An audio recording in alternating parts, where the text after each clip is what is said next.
Okay, so we're recording right now, and I really can't wait to get some of these questions answered that I've had for a while, right? Because Carlos, you got the tattoos, you got the long hair, you got the cool beads, that necklace.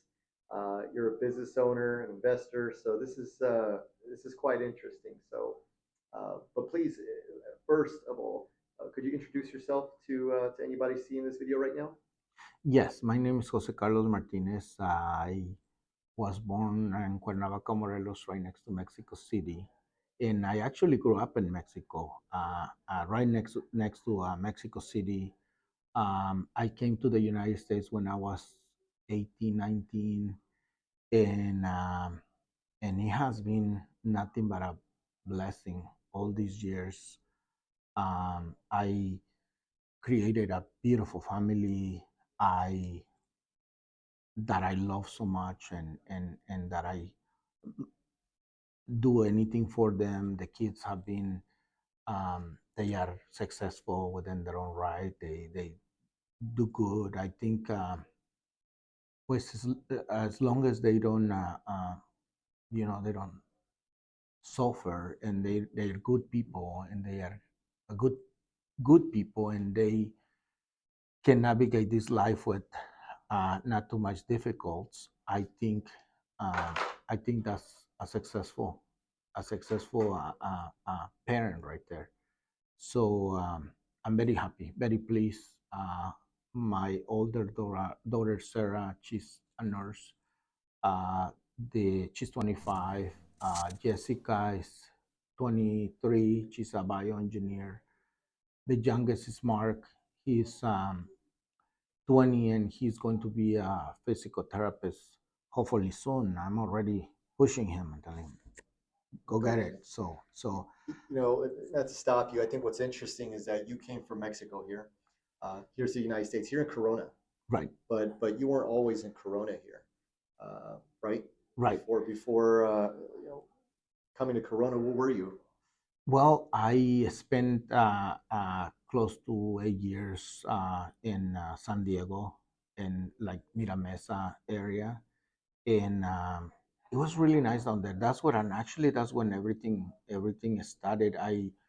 When I first came, I didn't speak English, didn't know the culture. I just knew that it was something exciting. One of the first songs that I listened when I crossed the border, it was the Hotel California by the Eagles, and I thought like, wow, this is super cool. I mean, the credence and all that, and I never heard of something like that. The rhythms and the just the whole thing, it was really really interesting to me. And I still love it now. It's just beautiful. So I spent some time down there. I started having a passion for the plants, working at one of the older nurseries down there, and that's how I started all this career with the plants and the landscape and the hardscape and things like that. Well, one thing I admire is that we're not just doing plants and landscape. I mean, we're really talking about some luxury projects you've been doing. I think the way you just described is an understatement. Maybe you're being modest, but because some of the houses you showed me, right? These houses that you've done, and for anyone who's watching, I think he's just being modest when he says that plants and landscape. No, because I've seen dirt backyards, right? These are brand new houses, and you're turning them into something amazing. You got the water features. You got this amazing landscape that people dreamed of having. So one of the things that why what you do is so interesting is that not too many people are experts, right? Are specialized in luxury landscape designs and installations. So how did you get into that? I know you did the nurseries. I know you were a huge management for multiple nurseries, but you moved on to something bigger than that, luxury landscapes. How did you become an expert in this?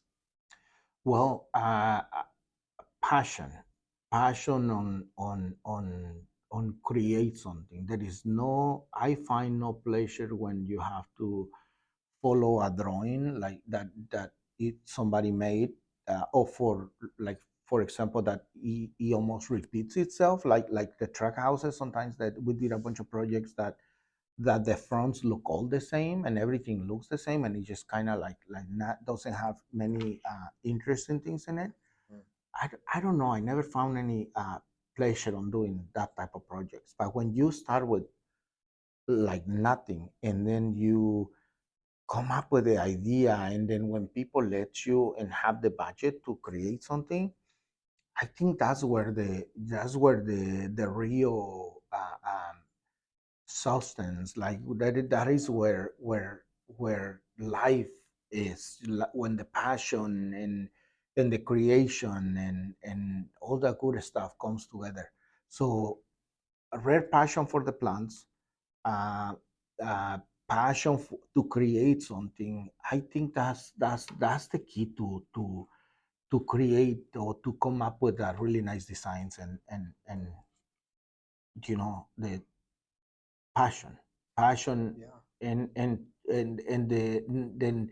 the need to create, Hmm. the need to create. Because if you are not creating, you're not having fun and you are not, you know, living life. Because if Right. you are just repeating things, then it doesn't, doesn't work for me. Right. And I think that's why a lot of people love you, because it shows. And not just because you say it, but it shows in your work. And, folks, if you're ever around Corona, you got to talk to this man and maybe he can give you a tour of these houses. Um, but the fact that you came from Mexico, you came here, no English. I mean, was there something, a rule, some habits that you've created along the way that made you successful? Well, I think honesty and caring about people. I find people very interesting. I have always said that 99% of people are really good people, and the maybe 1% is just a little difficult.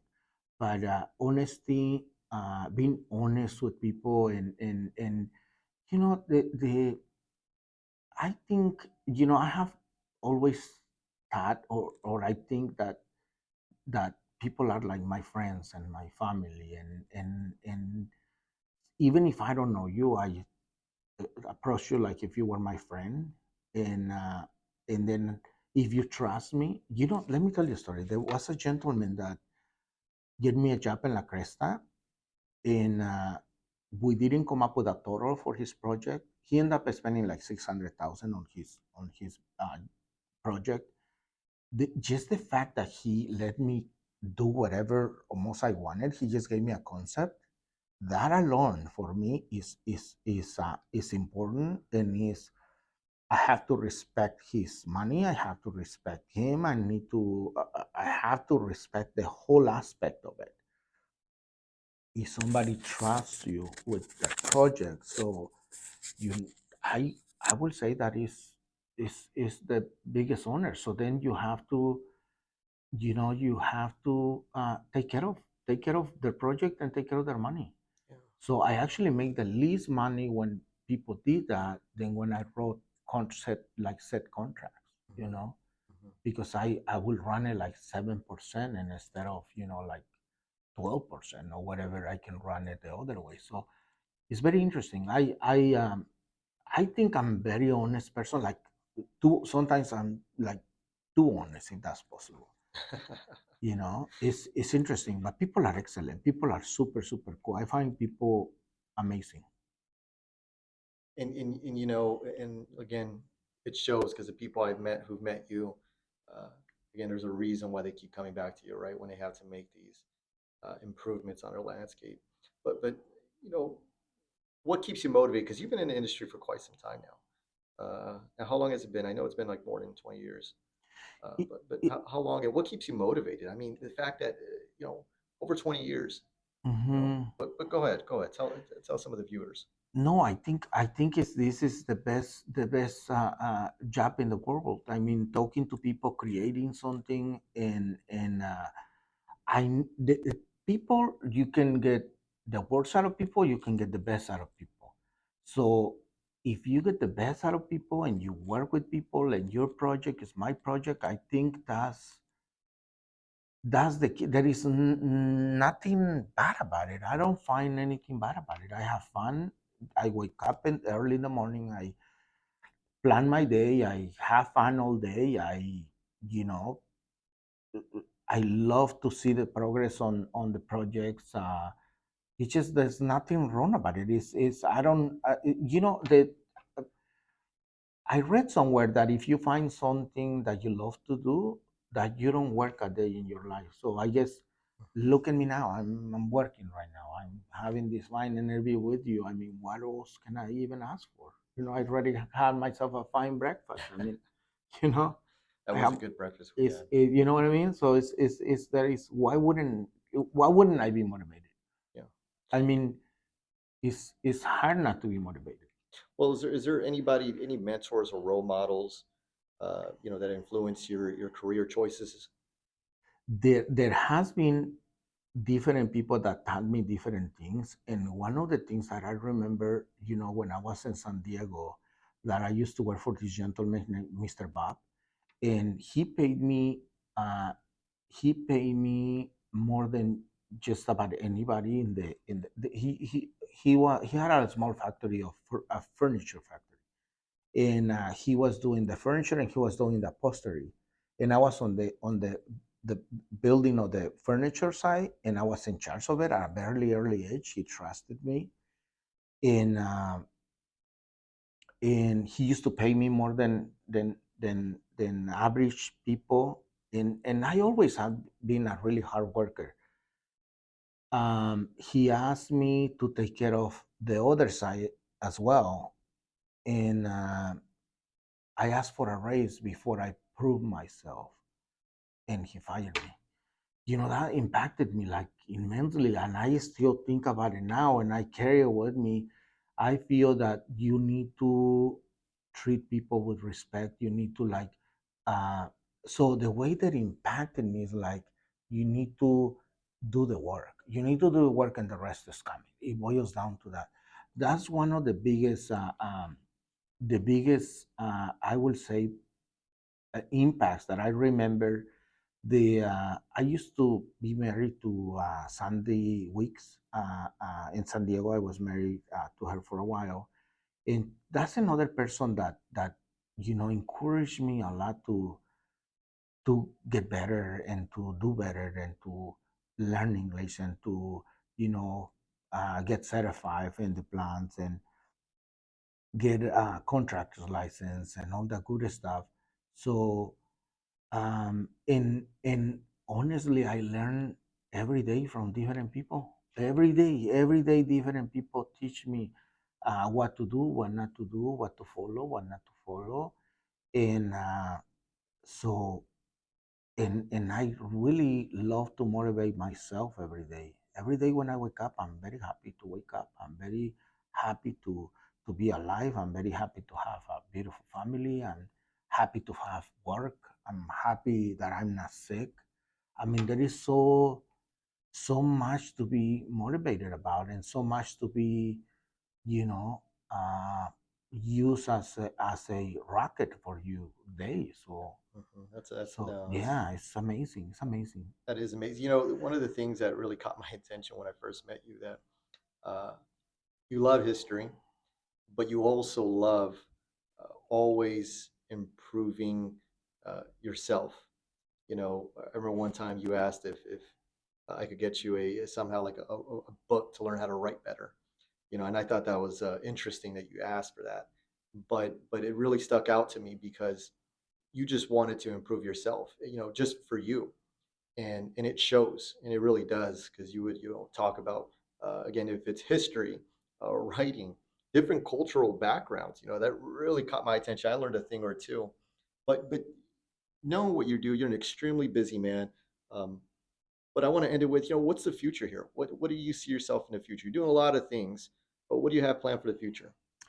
Well, the plan for the future, I would like to finish my psychology studies, and I want to graduate within a couple of years, move to good old Mexico, and practice there. United States has been nothing but good to me. It's an amazing country. It's just beautiful all the way around. but so is Mexico. Mexico seems to me that is the future, brother. Okay. Is the future. Mexico is definitely the place to be from now on. Is I can see the changes. I go to Mexico quite often. Mexico is the place to be. Mexico is the place to invest. Mexico is the place to be, to practice, uh, and the quality of life is a lot different. But I'm very super grateful to being here all these years and to grow with uh, this beautiful country, and I'm so grateful. But Mexico, here I come, brother. Well, you know what? Definitely, here I come. I know this interview was pretty fast. It was last minute. I know both of us have been busy, but I knew ending it with this that we were going to have to do a second interview and go more in depth with this. But I'm just glad that you accepted to do this interview just to talk about it. I know a lot of folks, different business owners who you came across always had questions, but now we could just refer them to a quick video to watch and to get a little bit about you. So, hey, thank you so much for taking this opportunity to talk. But we definitely will have a second interview along the way. How's that sound?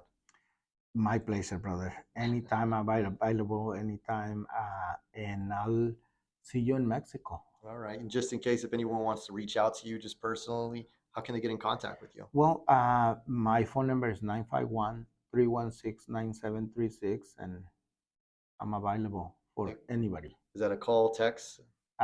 Call, text me, probably better. Okay.